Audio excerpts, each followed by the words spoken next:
Welcome to Sydney CBD. There's the Centrepoint Tower there in beautiful Hyde Park on a beautiful sunny day. It's like this quite often in Sydney. So I want to talk about how men need to keep their options open. And this is advice for men living in the West. That means quote unquote first world countries, United States, Canada, Australia, Britain, I would say perhaps Singapore as well, maybe Japan to some extent, but not so much. First world countries that are at the peak of their development. This advice is for pretty much all men, and that is that you need to keep your options open. So let's just say you're in a serious relationship with a girl. I recommend you always be looking for having side chicks, having a side girlfriend, having a rotation of girls, even if you're married. I know this seems a little bit controversial, but when you look at it from the point of view of they will always have the advantage and you will always be at a massive disadvantage, keeping your options open and having a bunch of other kind of side girls that you're always in contact with will always be a security blanket. It will be the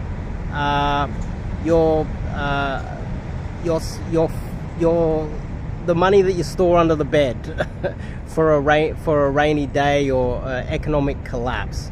It will be the money that you save, or the nugget of gold that you put under your mattress.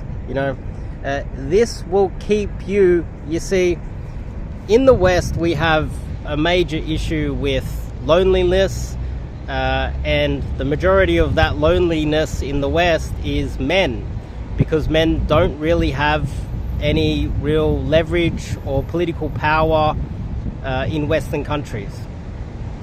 So that means that women will always have other options, and men are pressured. And a lot of people might watch this video and decide to criticize me for this advice, but we're always pressured to be the loyal ones in the West, while simultaneously our girlfriends and wives have all the political power and the ability to leave us at any moment. Now, one example is when you first meet a girl, how often does that girl, if she was to allow you, if she was to show you her DMs, not only on social media, Instagram, but let's just say you didn't learn cold approach, you don't know how to meet women during the day, and you met her on one of these apps, in the early courting stages, how many other men is she talking to while dating you? You see, you might only have 5 matches and 2 of them turn up on dates, and one of those girls is the girl that you end up dating, while her DMs are flooded with possibly thousands of men, if she was to swipe right on all of them. Recently I met a girl, and I didn't meet her on Tinder, but she was flicking through her phone and she had Tinder, and I said, let me see. And I was shocked that she had already slept with me, and she was still replying to like 50 guys on Tinder, and she had, I didn't even count how many matches, 100 or hundreds of matches. Now, a lot of these girls, when you meet them, you're not going to know how many guys she's speaking to. She's always going to have a sheer advantage of volume of options that you will never have, and that puts her at a distinct advantage in any relationship with men in the West.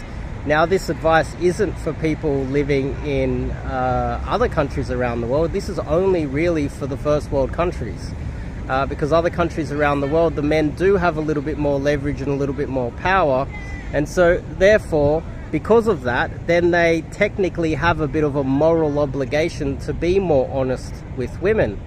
But in the West, if you are honest and she is dishonest and she has a massive volume of men constantly in her DMs, sending her messages at university, always hitting her up all the time, everywhere she goes. And she's one of those girls that, even though she might be studying or working really hard or doing long hours, will still pick up her phone and reply to all of these men. And she will do that in the early stages of the relationship. Later on, when you actually do start the relationship with her, she may still be messaging them. Now, paternity fraud is out of control in the West.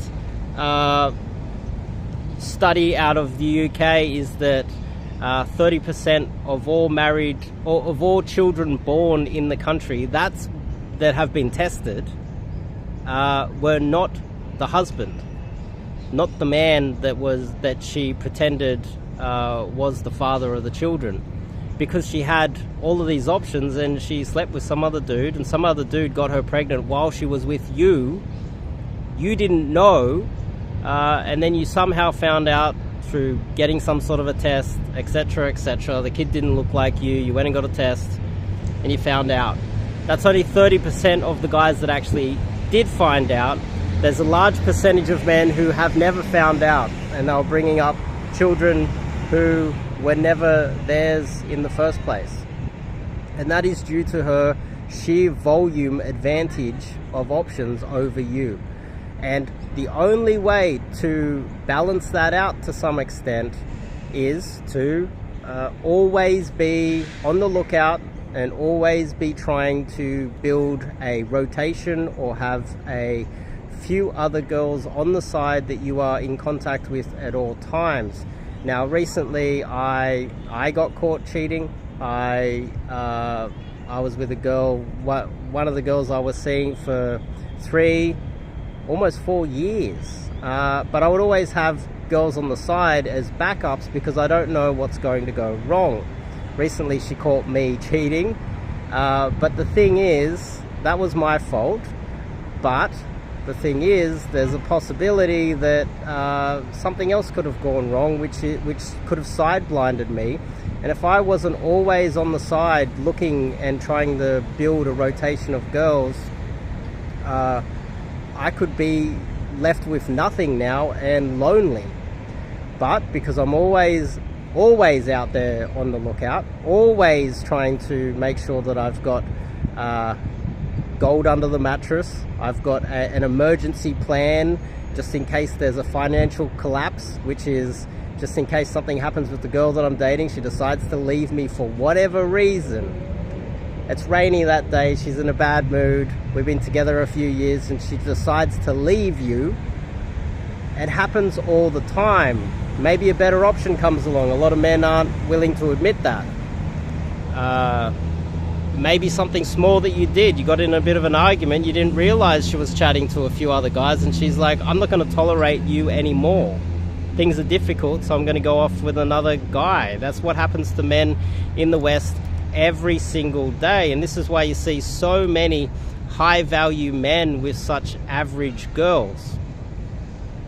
They spend their time in the wrong bucket of their life. They should be spending it making sure that they have a backup plan, a plan B and a plan C, and a bunch of other girls that they're constantly in contact with, that if their main girl, the girl that they could be in love with, and keep in mind, men fall in love more than women, especially these days in the West, because we need them more than they need us, because they're the ones that have all the options in the West.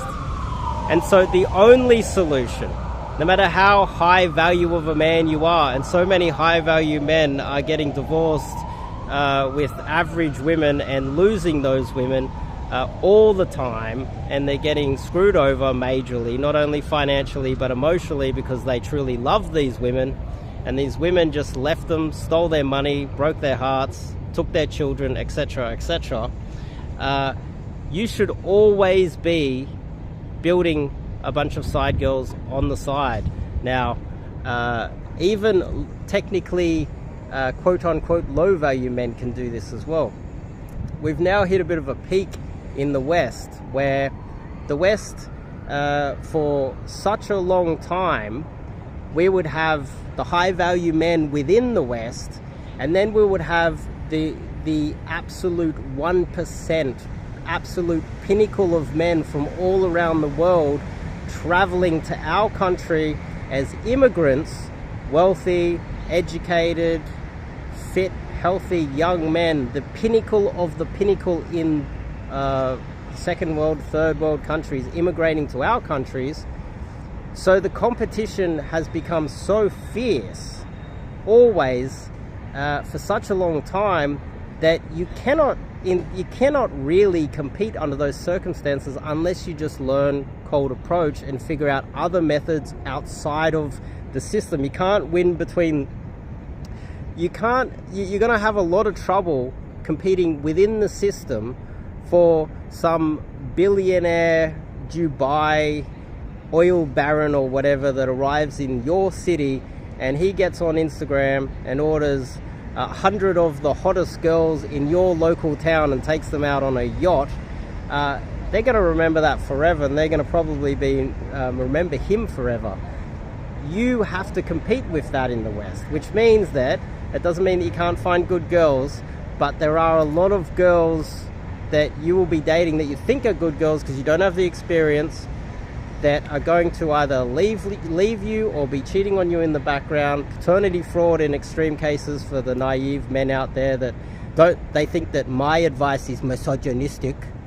You need to be building some sort of a rotation on the side, no matter how much you are in love or trust your girlfriend or wife.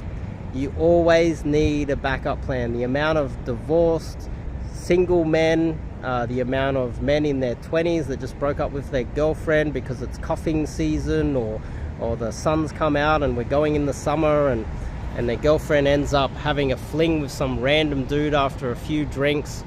The amount of times that is happening every day, society doesn't want to get those stats and give them to you. A lot of us have these bro science, anecdotal evidence of it happening on a daily basis. And I think you need to take it seriously. And my advice to you guys is, no matter where you are in your relationship, no matter how awesome and egotistical and high value you think you are, you should always have backup A, plan B, plan C, plan D, a backup plan for your relationship. You have a backup plan for your business burning down. You have insurance. You have insurance in almost every other aspect of your life, but Western men have little to no insurance in their personal lives. Think about it, just logically. I know you might love her, and I know you might have this egotistical, I'm a high value man, she would never leave me, she loves me, she does everything I tell her to do, she's so compliant and so busy. Well, it's happening every day, guys. Guys in your position that think that you are high value and have all these options and she would never leave you because you are so awesome, they're getting screwed over every single day in the West. And these men's egos prevent them from having an insurance plan, a plan B, C, and D, when in every other aspect of their lives, they're so methodical in all of their plans. They've got health insurance just in case they get injured. They got all these backup plans, but when it comes to their relationships, they don't. And they're getting screwed, not only with their girlfriends or wives, the family court, the divorce court, everything. And it's facts. I'm only dealing with facts here. The facts are that you're getting screwed. The facts are that the whole system is rigged against you, and this is the only way for you to compete within a rigged system. And so therefore, if you play the honorable Western man from 100 years ago, when society was a bit more male dominated and you had a lot more leverage, and therefore there was a moral obligation for you to do the right thing.